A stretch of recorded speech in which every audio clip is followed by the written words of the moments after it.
Hello everyone, welcome to my YouTube channel. आज की इस वीडियो में हम डिस्कस करने जा रहे हैं टेंस के बारे में, which is most important topic in point of your exam. Student, ये जो आपका टॉपिक है टेंस का, इसको आप दो तरीके से पढ़ते हैं। एक आप इसको स्पोकन के पर्पज से पढ़ते हैं, एक आप जो इसको पढ़ते हैं वो एग्जाम के पर्पज से, यानी जो आपके कॉम्पिटिटिव एग्जाम में पूछे जाते हैं क्वेश्चन वहां से। तो स्टूडेंट, जैसे ट्रांसलेट की जो पर्पज से पढ़ते हैं वो एक अलग हो गया, ओके। लेकिन जहाँ इसमें इससे के जो इम्पोर्टेंट कॉन्सेप्ट है जहाँ से आपके एग्जाम में क्वेश्चन आते हैं, ये बिल्कुल अलग है। तो इस वीडियो में हम पढ़ने जा रहे हैं टेंस को एग्जाम के पर्सपेक्टिव से, कि एग्जाम में कैसे क्वेश्चन आते हैं, कौन से कॉन्सेप्ट से क्वेश्चन ज़्यादा आते हैं, किस किस टाइप की जो इसके गोल्डन रूल्स है, इसके जो मोस्ट इम्पॉर्टेंट कॉन्सेप्ट है, इस वीडियो में हम ये सब कवर करेंगे। स्टूडेंट्स, इस वीडियो को एंड तक जरूर देखें, ये वीडियो आपके लिए बहुत हेल्पफुल होगी। तो अब लेट्स स्टार्ट, अब स्टार्ट करते हैं। तो देखो स्टूडेंट, टेंस सबसे पहले हम समझेंगे व्हाट इज टेंस। टेंस होता क्या है स्टूडेंट। जैसे अगर हम कभी भी किसी भी टॉपिक को करते तो सबसे पहले हमें ये समझ में पता होना चाहिए कि वो चीज होती क्या है। तो टेंस क्या है स्टूडेंट। तो हम ये टेंस ऐसा नहीं कि आप अभी पढ़ रहे हैं, आपने स्कूल टाइम में अपने एकेडमिक में भी आपने इसको बहुत अच्छे से किया है। तो अभी हम यहाँ पे देखते हैं, तो थोड़ा बहुत आपको टेंस के बारे में पहले से भी पता होगा। तो आप मुझे जब मैं आपको करवाऊं तो आप देखिए कि आपको कितना आता है, कितना आपका पहले वाला याद है, और अब का जो है वो देखिए। देखिए स्टूडेंट, टेंस टेंस क्या होता है। टेंस क्या है स्टूडेंट। टेंस की डेफिनेशन को हम समझते हैं। टेंस क्या होता है। टेंस का मतलब काल। अगर हम इसे हिंदी में समझे तो स्टूडेंट इसका मतलब क्या है, काल। लेकिन हम समझे कि टेंस आखिर है क्या। तो tense is a time of action. क्या है student. It tells about the time of action. क्या बताता है ये, time of action. Time of action को बताता है, as well as state of action. State of action यानी जो टेंस की कंप्लीट डेफिनेशन है वो ओनली टाइम ऑफ एक्शन नहीं है, स्टेट ऑफ एक्शन भी है। स्टेट का मतलब है किसी की अवस्था को, किसी की परिस्थिति को बताना। जैसे मैं स्टूडेंट बोल रही हूँ आई एम आर टीचर, इसमें मैं कोई एक्शन तो नहीं कर रही हूँ, मैं कोई पढ़ा तो नहीं रही हूँ, लेकिन क्या मैं बोल रही हूँ आई एम आर टीचर, ठीक है। तो इसमें क्या बता रहे हैं बच्चे, आई एम आ टीचर। तो आप इसमें देख रहे हैं, इसमें ये स्टेट को बता रहा है, स्टेट को। तो टेंस की डेफिनेशन सबको समझ में आई। What is tense. Tense which tells about the time of action as well as state of action. Clear. अच्छा स्टूडेंट, अब हम नेक्स्ट देखते हैं टाइप ऑफ टेंस। टेंस की कितने टाइप होते हैं, जैसे सबको पता होगा टेंस 3 टाइप्स के होते हैं। कौन कौन से होते हैं स्टूडेंट। एक होता है आपका प्रेजेंट टेंस, यानी प्रेजेंट का मतलब है जिसमें वर्तमान की बातें की जाए, जो भी चल रहा है, ठीक है। नेक्स्ट है आपका पास्ट, जो बीत चुका है, और लास्ट है आपका फ्यूचर टेंस। स्टूडेंट, जो फ्यूचर टेंस है इसको हम मॉडल्स में काउंट कर लेते हैं, क्योंकि जो मॉडर्न इंग्लिश है वो फ्यूचर टेंस को कंसिडर नहीं करती है, कि उनका ये कहना है कि जो चीज हमें पता ही नहीं है तो उसके बारे में क्या स्टडी करना, तो इसको मॉडल्स में काउंट करते हैं। और आपके एग्जाम में भी जो एरर आपको देखने को मिलेंगे फ्यूचर टेंस से बहुत कम एरर आते हैं। सबसे ज्यादा एरर आते हैं प्रेजेंट से और पास्ट से। इसका भी, इसमें भी कॉन्टिन्यूअस एंड परफेक्ट से सबसे ज्यादा आपको एरर देखने को मिलेंगी। तो हम स्टार्ट करते हैं वन बाय वन। देखो प्रेजेंट के भी कितने टाइप्स होते हैं स्टूडेंट। प्रेजेंट के भी 4 टाइप होते हैं। ऐसे जो पास्ट है, पास्ट के भी आपके 4 टाइप्स होंगे, और फ्यूचर टेंस के भी आपके 4 टाइप्स होते हैं। तो वन बाय वन हम देखेंगे। प्रेजेंट के जो 4 टाइप्स हम देखते हैं, फर्स्ट है हमारा सिंपल प्रेजेंट। सिंपल प्रेजेंट, या फिर हम इसे क्या बोल सकते हैं स्टूडेंट, प्रेजेंट इंडेफिनेट। क्या बोलते हैं हम, प्रेजेंट इंडेफिनेट। नेक्स्ट है हमारा, वन बाय वन मैं आपको इसे इलेबोरेट करके अच्छे से समझाऊंगी। अभी एक बार टाइप्स देख लेते हैं, उसके बाद हम करेंगे। नेक्स्ट है आपका present continuous tense. Present continuous. And next है आपका प्रेजेंट परफेक्ट।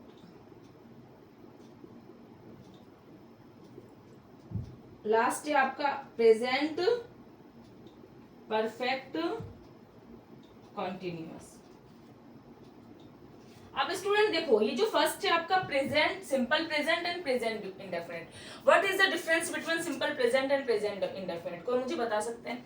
जैसे मैंने ये सेंटेंस लिखा, आई एम अ टीचर, अगर मैं आपसे पूछूं ये कौन से किसमें है, सिंपल कॉन्टिन्यूअस है, परफेक्ट कॉन्टिन्यूअस है, या सिंपल प्रेजेंट है, या प्रेजेंट इंडेफिनिट है, तो आपका क्या आंसर होगा स्टूडेंट?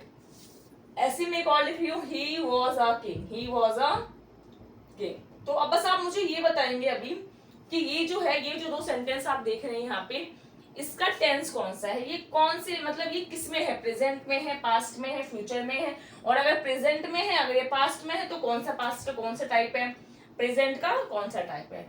तो स्टूडेंट कई बार क्या होता है, आप कंफ्यूज हो जाते हैं, जैसे ही आप एम देखते हैं तो आपको ऐसा लगता है कि इज एम आर तो हमारा कॉन्टिन्यूअस में आता है, तो ये हमारा कॉन्टिन्यूअस है, लेकिन नहीं स्टूडेंट, ये जो फर्स्ट वाला जो सेंटेंस है ये हमारा सिंपल प्रेजेंट है। क्या है स्टूडेंट? ये हमारा सिंपल प्रेजेंट। ऐसे में एक सेंटेंस लिखूं, ही राइट्स अ लेटर, क्या लिख रही हूँ स्टूडेंट में, ही राइट्स अ लेटर, वो एक पत्र लिखता है, ही राइट्स अ लेटर।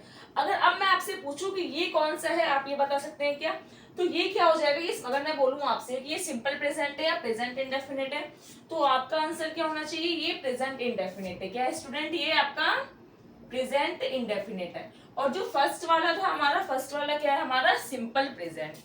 अंडरस्टैंड? यानी आप देख पा रहे हैं कि जो हमारा सिंपल प्रेजेंट होता है, सिंपल पास्ट होता है, इसमें हम स्टेट को बताते हैं, लेकिन जैसे हमारा इंडेफिनिट आता है, इसमें हम क्या बताते हैं स्टूडेंट, इसमें हम बताते हैं, इसमें जैसे कि इसका एक रूल होता है, सब्जेक्ट प्लस वर्ब की फर्स्ट फॉर्म के साथ SCIS प्लस ऑब्जेक्ट। अगर ये इस स्ट्रक्चर पे कोई भी सेंटेंस है तो ये आपका इंडेफिनिट में आता है। किसमें आता है स्टूडेंट? इंडेफिनिट में आता है। Got it? अच्छा स्टूडेंट, अब आपके दिमाग में एक और क्वेरी हो सकता है कि मैम इसका नाम इंडेफिनिट क्यों है? इंडेफिनिट का मतलब अनिश्चित, यानी ही राइट्स अ लेटर, वो पत्र लिखता है, यानी इसमें आप कहीं भी ये नहीं देख रहे कि कोई भी एक्शन कंप्लीट है, ठीक है? ऐसा नहीं दिख रहा है आपको कि कोई भी एक्शन क्या है, कंप्लीट है या फिर इनकम्प्लीट है, यानी इसमें आपको कंप्लीट या इनकम्प्लीट का सेंस नहीं पता समझ में आ रहा है, इसीलिए हम इसे क्या बोलते हैं, इंडेफिनिट बोलते हैं। ओके देखो स्टूडेंट, ये तो आपके नॉलेज के लिए, ये आप लोगों को पता होना चाहिए। अगर कोई आपसे पूछ रहे इंडेफिनिट क्यों बोला जाता है, तो आपको पता होना चाहिए इंडेफिनिट इसलिए बोला जाता है कि उसमें हमें एंड का और स्टार्टिंग का पता नहीं चलता है। जैसे मैं बोलूँ ही गोज टू स्कूल, क्या बोला मैंने, ही गोज टू स्कूल, वो स्कूल जाता है, आता है, जाता है, आता है, नहीं एक्शन क्या है, कंप्लीट इनकम्प्लीट है, उसमें समझ में नहीं आ रहा है, यानी एक साइकिल में एक्शन चल रहा है, इसीलिए हम इसमें इसे किसमें काउंट करते हैं, प्रेजेंट इंडेफिनिट में, इसलिए इसको हम बोलते हैं इंडेफिनिट। क्या बोलते हैं स्टूडेंट? इंडेफिनिट। Got it? यहां तक आप नोट कर लीजिए, फिर मैं एक बार से रफ करती हूँ।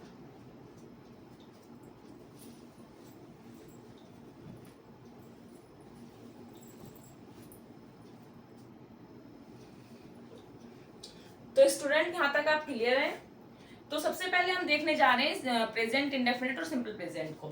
तो स्टूडेंट हम देखेंगे जो हमारा ये वाला है, फर्स्ट है हमारा प्रेजेंट इंडेफिनिट, इसको हम कहाँ कहाँ यूज करते हैं, यानी प्रेजेंट इंडेफिनिट का यूज हम कहाँ कहाँ करते हैं। तो फर्स्ट है हमारा डेली रूटीन, कोई हमारा डेली रूटीन है तो इसमें हम क्या करते हैं बच्चे, प्रेजेंट इंडेफिनिट का यूज करते हैं। कोई नियर फ्यूचर का फिक्स प्लान है, क्या है स्टूडेंट, नियर फ्यूचर का फिक्स्ड प्लान है, तो इस केस में भी हम क्या यूज करते हैं, प्रेजेंट इंडेफिनिट का। थर्ड है आपका कोई भी यूनिवर्सल ट्रूथ है, क्या है स्टूडेंट, यूनिवर्सल ट्रूथ, या फिर कोई प्रोवर्ब है, क्या है, कोई प्रोवर्ब है, इस केस में भी हम क्या यूज करेंगे, प्रेजेंट इंडेफिनिट का। अच्छा कोई प्रोवर्ब है या कोई फैक्ट, यूनिवर्सल ट्रूथ बोल सकते हैं, फैक्ट बोल सकते हैं। अच्छा कोई न्यूज़पेपर की हेडलाइन है, क्या बोले स्टूडेंट मैंने, कोई न्यूज़पेपर की हेडलाइन है, तो ये भी आपकी किसमें होती है, प्रेजेंट इंडेफिनिट में। देखो स्टूडेंट, जैसे कोई भी घटना आज घटी है, ठीक है, लेकिन इसके बारे में जो भी सूचना होगी, जो भी इंफॉर्मेशन होगी आपको कल दी जाएगी, तो कल जो न्यूज़पेपर हमारा प्रिंट होगा, वो जो हमारा उसमें जो हेडलाइन बन के आएगी, वैसे तो बात पास्ट ही हो गई, बीती हुई बात हो गई, ठीक है, लेकिन फिर भी उसकी जो हेडलाइन होती है स्टूडेंट, वो किसमें होती है, प्रेजेंट इंडेफिनिट में। उसके अंदर का जो आप कंटेंट देखेंगे तो वो आप देख सकते हैं कि वो पास्ट में हो। जैसे मान लीजिए कि जैसे भी मैच चल रहा है, तो जो भी अगर न्यूज आएगी इंडिया के बारे में, तो क्या आएगा इसमें, जो हेडलाइन होगी, हेडलाइन किसमें होगी स्टूडेंट, हेडलाइन तो होगी आपकी प्रेजेंट में, लेकिन कि ऐसा किया, विराट ने ऐसा किया था, ऐसा हुआ था, तो अंदर का जो भी कंटेंट आपको देखने को मिलेगा वो आपको पास्ट में देखने को मिलेगा। लेकिन जो हेडलाइन होता है वो हमेशा किसमें होता है बच्चे, प्रेजेंट इंडेफिनिट में, याद रखना, ठीक है। सिक्स्थ है आपका, कोई भी स्पोर्ट्स की कमेंट्री हो, कैसी भी कमेंट्री हो, तो ये आपकी कैसे किसमें होती है बच्चे, ये आपको देखने को मिलेगा प्रेजेंट इंडेफिनिट टेंस में। ये सारी चीजें आपकी प्रेजेंट इंडेफिनिट में होती है। तो वन बाय वन हम एक एग्जांपल भी देख लेते हैं। जैसे डेली रूटीन, जैसे आपने बोला, आप बोल रहे हो कि डेली रूटीन है कि आप डेली रूटीन में आप रोज सुबह जल्दी उठते हैं, तो आप क्या बोलोगे, या वह सुबह जल्दी उठता है, तो क्या बोलोगे, he gets up early in the morning, early in the morning, ठीक है। ये क्या है, एक डेली हैबिट वाली बात हो गई, तो ये किसमें आएगा, हमारा प्रेजेंट इंडेफिनिट में आएगा। सेकंड देखते हैं हम, नियर फ्यूचर का फिक्स प्लान है, तो हम बोलते हैं, जैसे कोई भी एग्जांपल लीजिए, जैसे मैं बोल रही हूँ the PM comes on Monday, यानी वो मंडे को आने वाले हैं, तो ये फिक्स प्लान है, तो हम इसे कैसे लिखेंगे, the PM comes on Monday, यानी नियर फ्यूचर का कोई भी फिक्स प्लान हो वो भी स्टूडेंट हम प्रेजेंट इंडेफिनिट में लिखते हैं। अच्छा स्टूडेंट देखो, जैसे मैंने बोला ना फ्यूचर का फिक्स प्लान, ये भी हमारा प्रेजेंट इंडेफिनिट में आता है, और कॉन्टिन्यूस में भी हम इसे देखेंगे, ध्यान से सुनना स्टूडेंट। अगर नियर फ्यूचर का कोई भी फिक्स प्लान हो उसे आप इंडेफिनिट में भी लिखते हैं, और उसे आप किसमें लिखते हैं बच्चे, स्टार मार्क करना, थोड़ा सा एक्स्ट्रा आप देख रहे हैं, इसे आप प्रेजेंट कॉन्टिन्यूस में भी लिखते हैं। किसमें लिखते हैं स्टूडेंट, प्रेजेंट कॉन्टिन्यूस में भी आपको ये देखने को मिलेगा। जैसे मैं बोल रही हूँ I am going to Goa tomorrow, ठीक है, अब नियर फ्यूचर है, आने वाले कल में मैं कहा जा रही हूँ, गोवा जा रही हूँ, ठीक है। I am going to Goa next week लिख देती हूँ मैं, ठीक है, टुमारो थोड़ा जल्दी हो जाएगा, नेक्स्ट वीक। यानी आप देख रहे हैं कि नियर फ्यूचर का कोई फिक्स प्लान है, उसको आप किसमें लिख रहे हैं, कॉन्टिन्यूअस में, ठीक है। और यही सेम चीज आप लिख रहे हैं प्रेजेंट इंडेफिनिट में भी, डेफिनिट में।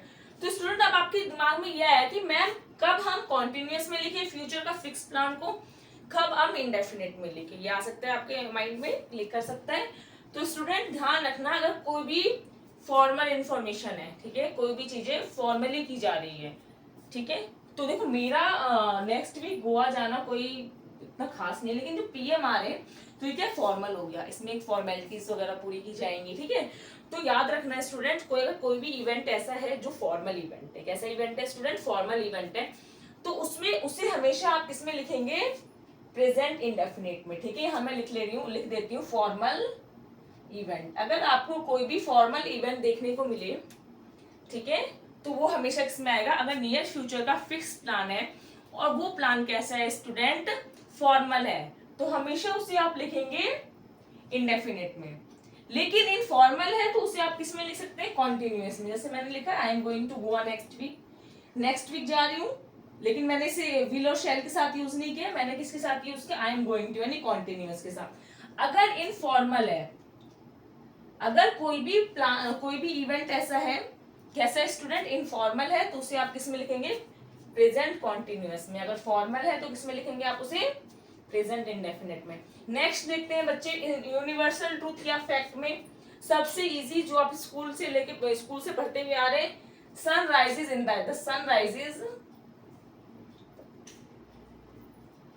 The east.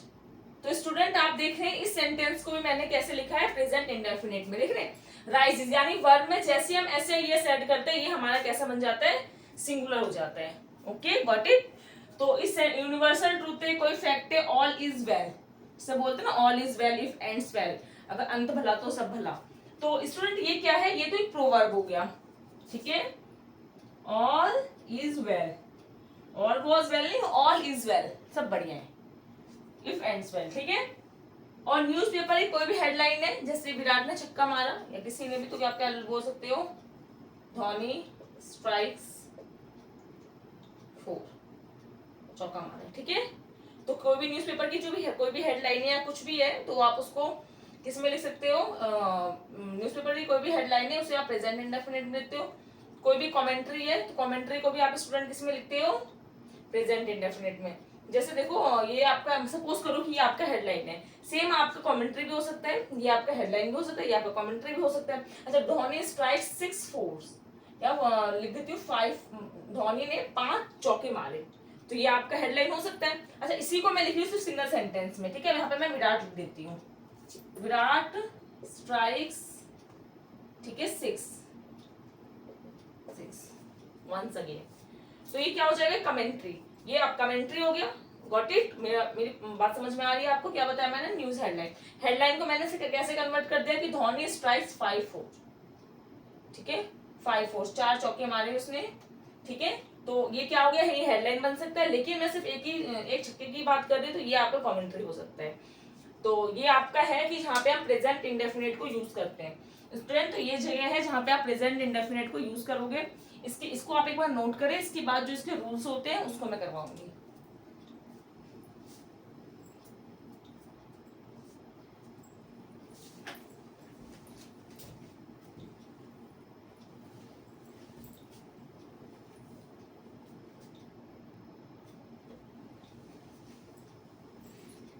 तो स्टूडेंट अब हम समझेंगे इसके रूल के बारे में। इसके जो रूल्स हैं, ठीक है, यानी जिस पे बेस आप सेंटेंस को फॉर्म करते हो, सेंटेंस की फॉर्मेशन होती है, उसके बारे में हम पढ़ेंगे।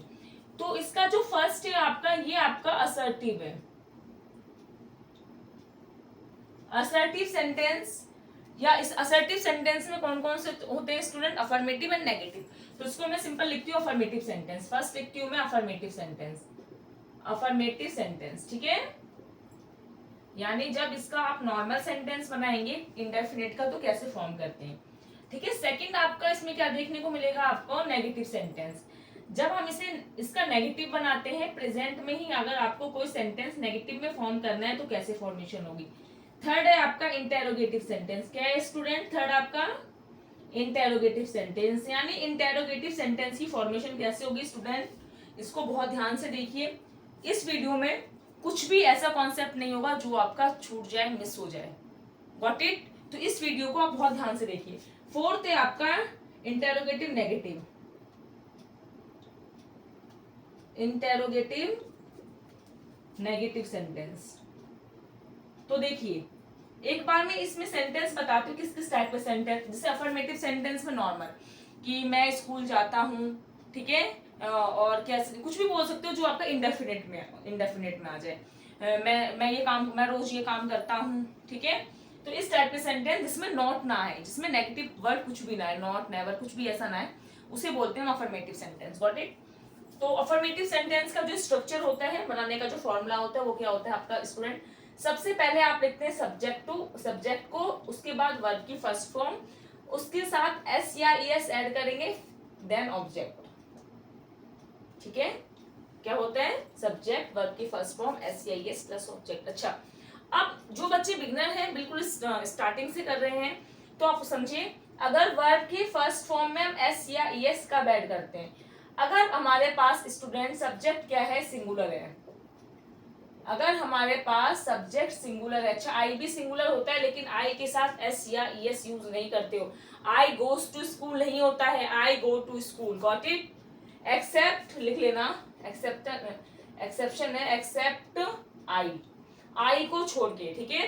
यानी अगर सब्जेक्ट आपके पास सिंगुलर है तो वर्ब के फर्स्ट फॉर्म में आप एस या ईएस ऐड करते हैं। Got it?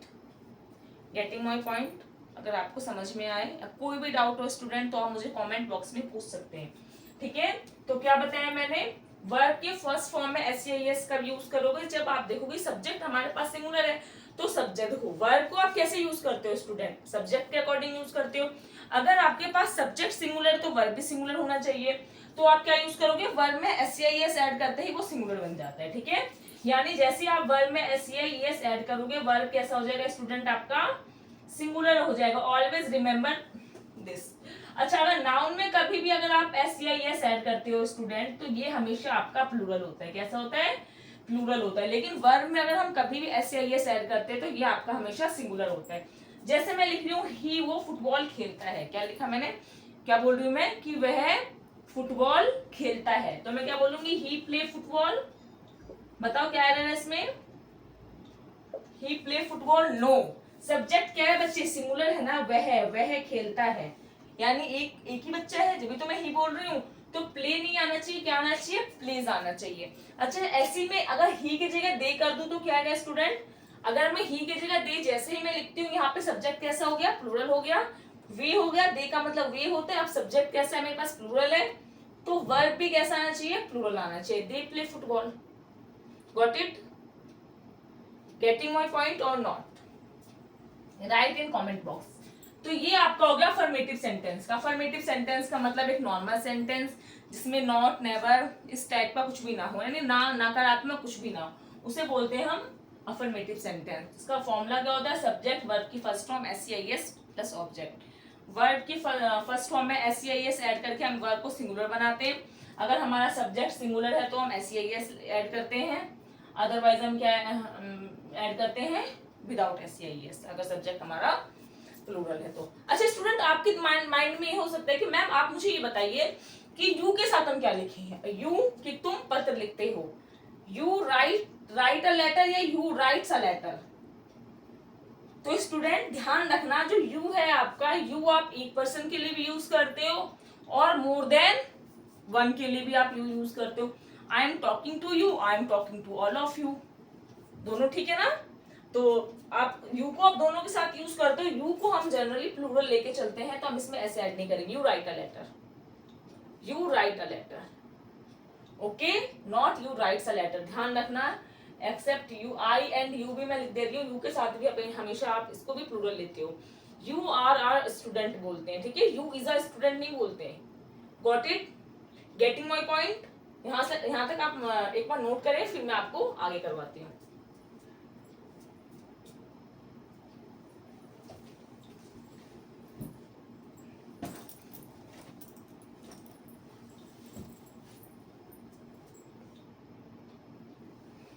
अब स्टूडेंट हम नेक्स्ट देख रहे हैं नेगेटिव सेंटेंस में, ठीक है। नेगेटिव में हम ऑब्वियस नॉट यूज करेंगे।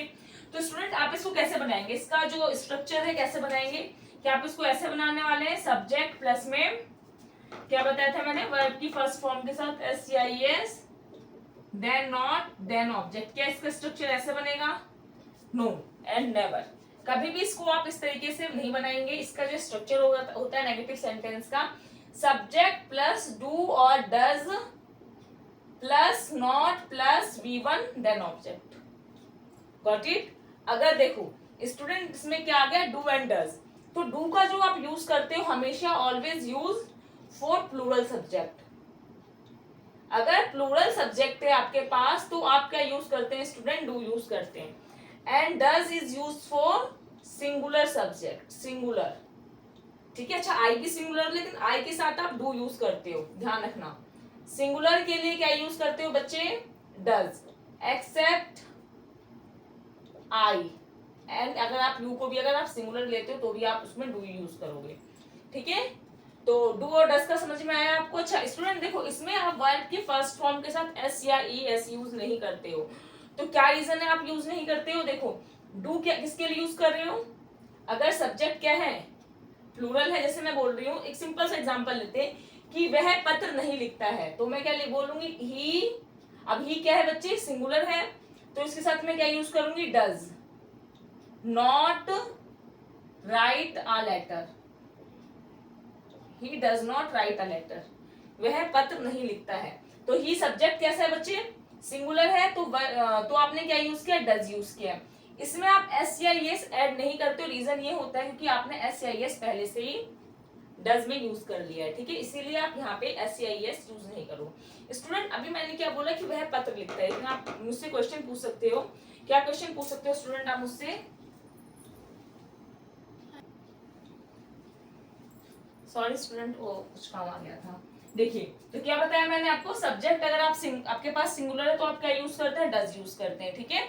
यहाँ पे मैं आपने राइट्स यूज नहीं है क्योंकि डज के अंदर ही आप ES यूज कर रहे हो, इसीलिए आप वर्ब में S या ES ऐड नहीं करते हैं, ठीक है। मैं क्या बोल रही हूँ, वह पत्र नहीं लिखता है, तो he does not write a letter.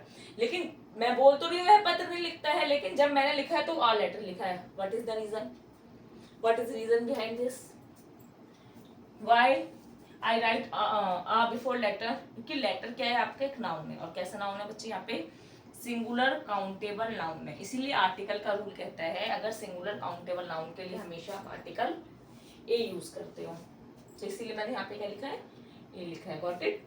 अच्छा, अगर मैं बोलूँ वे पत्र नहीं लिखते हैं तो वे, अच्छा जैसे मैंने बोला वे, तो मैं दे यूज कर रही हूँ। अब सब्जेक्ट क्या है स्टूडेंट, मेरे पास प्लूरल सब्जेक्ट है, प्लूरल सब्जेक्ट है तो मैं क्या यूज करूंगी, डू। They do not. अच्छा, अब सब्जेक्ट प्लूरल है तो वर्ब में तो वैसे भी एस या हमें ऐड करना ही नहीं है, तो हमें बिल्कुल भी ऐड नहीं करते। Do not write a letter, वे पत्र नहीं लिखते हैं। Got it. तो आपने क्या समझा, डू अगर हमारे पास सब्जेक्ट प्लूरल है तो आप डू का यूज करोगे, आई के साथ भी डू यूज करते हो, और आई के साथ भी करते हो बच्चे, और यू के साथ भी करते हो। डज का यूज कब करोगे, जब सब्जेक्ट कैसा है आपके पास, सिंगुलर है। ठीक है, तो ये हो गया आपका नेगेटिव सेंटेंस। अच्छा, नेक्स्ट हम देखते हैं इंटेरोगेटिव सेंटेंस के बारे में। अच्छा स्टूडेंट, इंटेरोगेटिव सेंटेंस देखने से पहले आप इंटेरोगेटिव के स्ट्रक्चर को समझिए, मोस्ट इंपॉर्टेंट है, मोस्ट एंड मोस्ट इंपॉर्टेंट। ठीक है, कई बार आप इंटेरोगेटिव की जो फॉर्मेशन है ना वो गलत कर देते हो, तो अभी हम इसमें समझेंगे। इंटेरोगेटिव सेंटेंस का मतलब होता है प्रश्नवाचक। इंटेरोगेशन का मतलब क्या होता है, सवाल जवाब करना, कि मैं आपसे कुछ क्वेश्चन कर रही हूँ, आप मुझे आंसर कर रहे हैं, तो इंटेरोगेशन, जैसे पुलिस वगैरह इंटेरोगेशन करती है ना, जो भी क्रिमिनल्स होते हैं, तो इंटेरोगेटिव में क्या है, इसका मतलब है प्रश्नवाचक, जिसमें हम क्वेश्चन पूछते हैं। तो इंटेरोगेटिव का जो स्ट्रक्चर होता है स्टूडेंट, इसको बहुत ध्यान से आप देखेंगे। ठीक है, इंटेरोगेटिव का जो स्ट्रक्चर होता है वो कैसा होता है, इंटेरोगेटिव का जो स्ट्रक्चर होता है ये आपका है, सबसे पहले आप इसमें यूज करते हैं हेल्पिंग वर्ब। सबसे पहले स्टूडेंट हम क्या यूज करते हैं, helping verb, then subject, main verb, then object. ये हमारा स्ट्रक्चर होता है इंटेरोगेटिव सेंटेंस का। अगर कभी भी आप प्रश्नवाचक बनाते हैं सेंटेंस को तो उसका ये स्ट्रक्चर होता है। स्टूडेंट मुझे थोड़ा सा अर्जेंट काम आ गया है, तो इंटेरोगेटिव सेंटेंस का जो प्रेजेंट टेंस का जो इंटेरोगेटिव है, इसको मैं नेक्स्ट क्लास में, नेक्स्ट वीडियो में डिस्कस करूंगी, इंटेरोगेटिव और इंटेरोगेटिव नेगेटिव को। Got it. आपको यहाँ तक अगर कोई डाउट हो नेगेटिव सेंटेंस तक, तो आप मुझसे कमेंट बॉक्स में पूछिए। ठीक है, आपको ये वीडियो कैसी अच्छी लगी है तो कमेंट करिए, कैसी लगी आप मुझे बताइएगा। और थैंक यू क्लास।